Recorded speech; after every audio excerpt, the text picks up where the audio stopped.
So hi everyone, I know कि बहुत जल्दी इंटरनेशनल बिजनेस का पेपर आने वाला है। इंटरनेशनल बिजनेस में आप एक दो चीज़ें ध्यान रखना।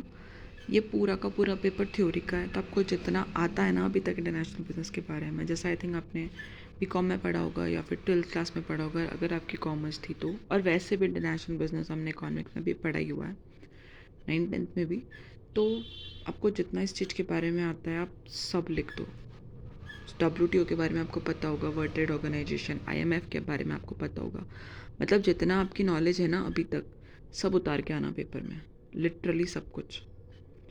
और M.Com की एक स्पेशल बात यह है कि जो क्वेश्चन पेपर का नाम होता है ना, जैसे अगर इंटरनेशनल बिजनेस है या कुछ भी है, लाइक आपका जो भी सब्जेक्ट है, तो वो क्वेश्चन तो बन ही जाता है अल्टीमेटली।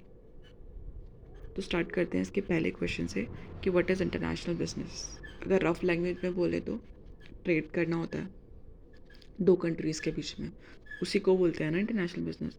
बट थोड़ा सा अगर हम एग्जामिनर के पॉइंट ऑफ सोच के देखें तो हमें लैंग्वेज थोड़ी अच्छी करनी पड़ेगी। अगर कुछ याद नहीं आ रहा है तो अपनी लैंग्वेज में भर दो, लेकिन अगर हम कुछ डेफिनेशंस वगैरह याद कर सकते हैं सिंपल लैंग्वेज में, कुछ स्पेसिफिक वर्ड्स जो एग्ज़ाम पॉइंट ऑफ व्यू से काफ़ी सही हैं, तो वो बेस्ट स्ट्रेटजी रहती है। और प्लीज़ एक बात ध्यान रखना, ये पेपर पूरा थ्योरी है, आपको जो आता है वो लिख दो बस, just right it down.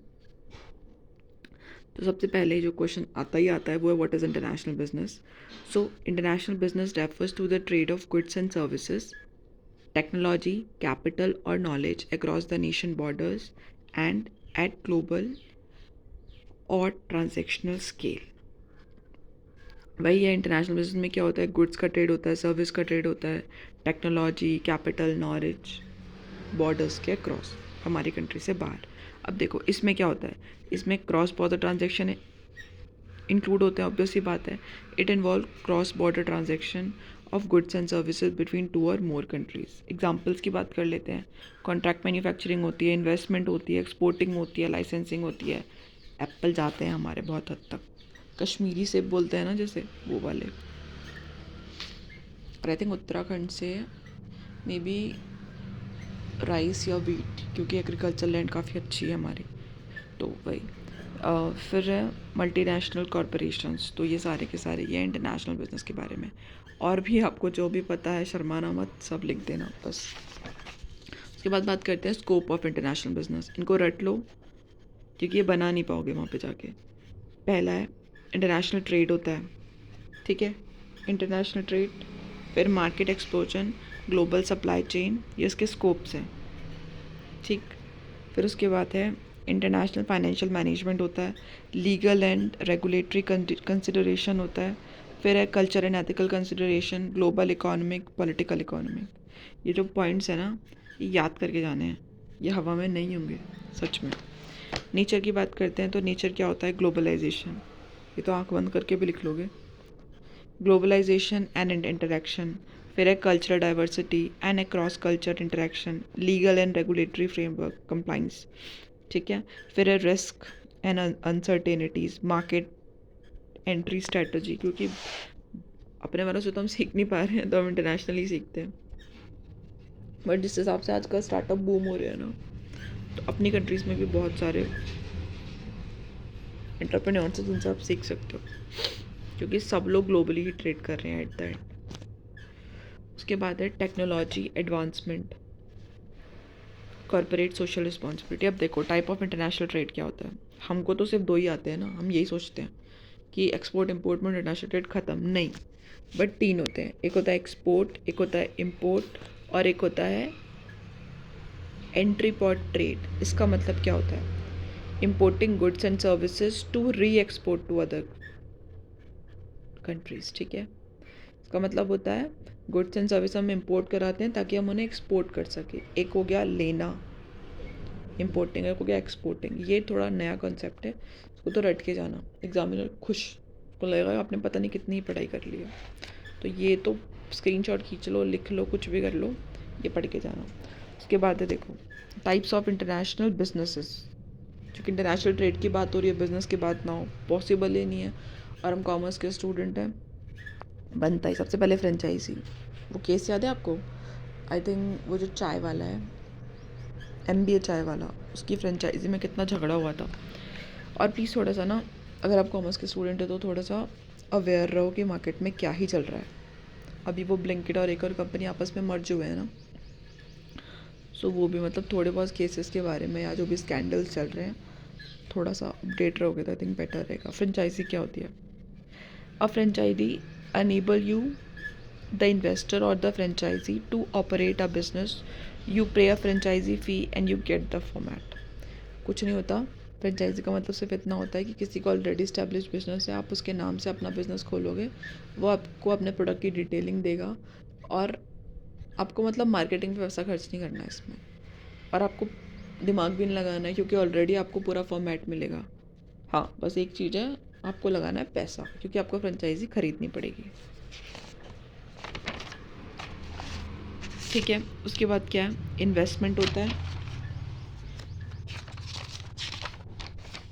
Investment होता है, जॉइंट वेंचर्स होता है, एक्सपोर्टिंग, लाइसेंसिंग, कंट्रोल मैन्युफैक्चरिंग, ये सारी चीज़ें।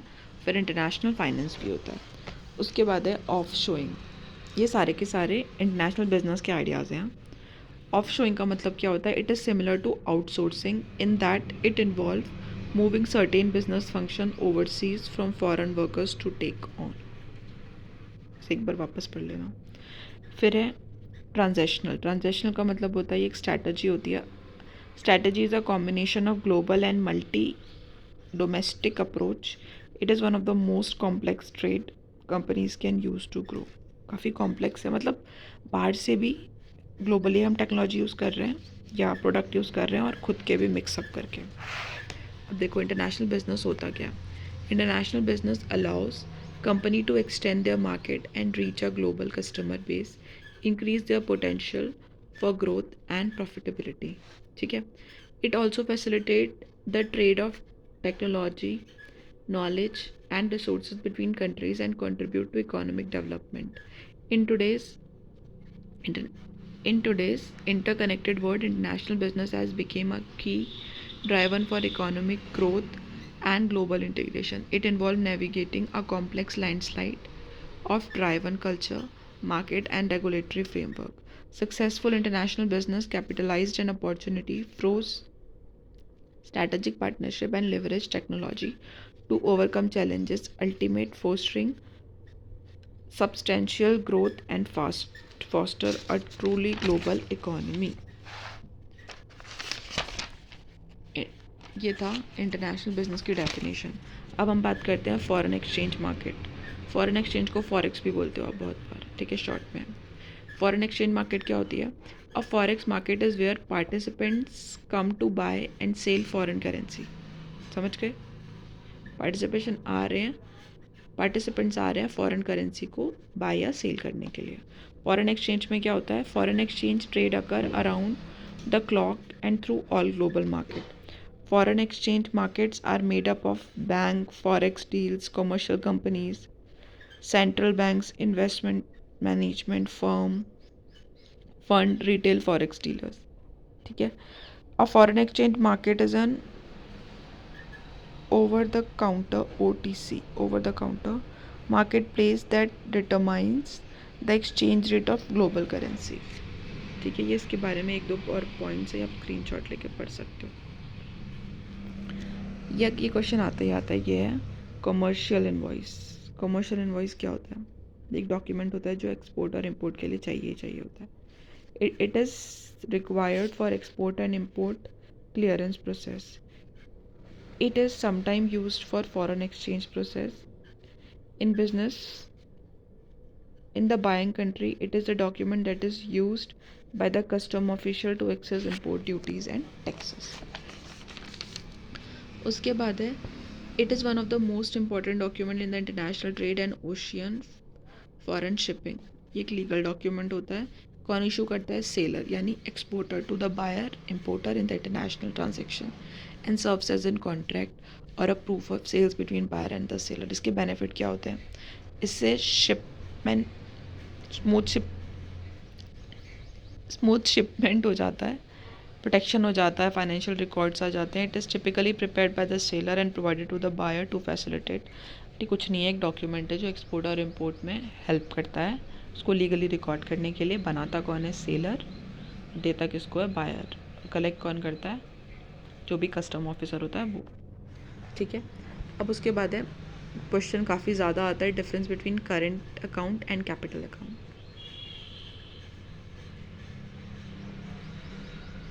देर आर टू रिप्रेजेंट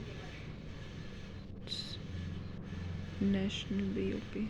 अच्छा चलो ठीक है, देखो current account and capital account क्या है। करेंट अकाउंट क्या होता है? Current account represent a country income over a period of time. Capital account it records net changes of assets and liability during a particular year. Current account अभी की बात करेगा और ये पूरे पीरियड की बात करेगा। मीनिंग का मतलब, करंट अकाउंट का मतलब क्या होता है? इसमें net income, trade balance and direct payment होती है नेशन की। कैपिटल अकाउंट में evaluation of capital expenditure and capital investment पूरा होता है। अब कंपोनेंट्स की बात करें तो करंट अकाउंट में एक्सपोर्ट इंपोर्ट इन्वेस्टमेंट होती है। Export and import investment, income and transfer. इसमें फॉरेन डायरेक्ट इन्वेस्टमेंट होती है, पोर्टफोलियो इन्वेस्टमेंट होती है एंड फॉरेन लोन होते हैं। मेजर्स की बात करें तो करंट अकाउंट क्या होता है? Export and import of nation goods and services. इसमें पूरी की पूरी ट्रेडिंग आ जाती है। बीओपी बैलेंस ऑफ पेमेंट की बात करें तो current account negative balance show करता है। क्यों? क्योंकि इसमें नेट बोरोइंग होती है और नेट लेंडिंग होती है। और अगर उसकी बात करते हैं कैपिटल अकाउंट की तो ये पॉजिटिव बैलेंस शो करता है क्योंकि इसमें इनफ्लो ऑफ मनी होता है। इसका मतलब होता है deficit minus outflow of money. Representation की बात कर देते हैं तो इसमें क्या होता है? Trade balance of nation. Current account में क्या होता है? Trade balance of nation, direct investment and net income. इसमें कैपिटल इन्वेस्टमेंट एंड एक्सपेंडिचर। अब हम बात करते हैं SDR, ये होते हैं स्पेशल ड्राइंग राइट्स। इसका मतलब क्या होता है? It is an international reserve asset created by IMF। IMF अगर आपको याद हो तो ये होता है international monetary fund. To supplement the official reserves of its member country, the SDR is not a currency. Special drawing right है लेकिन करेंसी नहीं है। It is a potential claim on the freely usable currency of IMF members such as SDR can provide a guarantee with liquidity। मतलब कभी भी issue कर सकते हो, वो वाली बात है। The SDR is based on the basket of international countries comparing US dollar, Japanese yen, euro pound और चाइनीज़। मतलब SDR क्या है? ये स्पेशल ड्राइंग राइट है।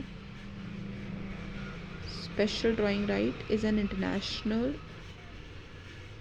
reserve asset created by IMF to supplement the official reserve of its members country। ये एक तरीके से रिजर्व एसेट्स है जो IMF ने बनाया है और ये अपनी जो भी इनके रजिस्टर्ड मेंबर कंपनीज है ना, उन्हीं को हेल्प करने के लिए। तो आपको देखना पड़ेगा कि हम इसके मेंबर्स हैं या नहीं। अब देखो, what are the causes of disequilibrium in BOP। BOP अगर आपको याद हो तो BOP बैलेंस ऑफ पेमेंट होता है। इसमें डिसइक्विलिब्रियम के क्या क्या रीजंस होते हैं? पॉपुलेशन ग्रो कर रही है तो इन्फ्लेशन, पता है आपको, वही जब प्राइजेस बढ़ जाते हैं। पॉलिटिकल फैक्टर हो सकते हैं, BOP में क्राइसिस हो सकते हैं, डीमोनेटाइजेशन इफेक्ट हो सकते हैं, डेवलपमेंट प्रोग्राम्स हो सकते हैं, प्राइस डिस्क्वालिफिकेशन, डिसइक्विलिब्रियम हो सकता है। ये एक सिचुएशन होती है, refers to imbalance between the quality demanded and quality supplied at particular price। Changing export हो सकता है, इंपोर्ट प्रमोशन हो सकता है, नेशनल फैक्टर्स भी हो सकते हैं। अब हम बात करते हैं किसकी? World bank. ये क्वेश्चन ना आए तो पेपर में मज़ा ही नहीं आएगा आपको। क्वेश्चन तो ज़रूर दिखेगा, 110% can bet on this. World bank में कितनी कंपनीज हैं? पूरी 187। हम कहाँ आते हैं? एक बार देख लो गूगल करके। It is the international financial institutions that provide loans and grant to the government of low and middle income countries। इसके objectives हैं और इसके functions हैं। इसके objectives हैं, इसके functions।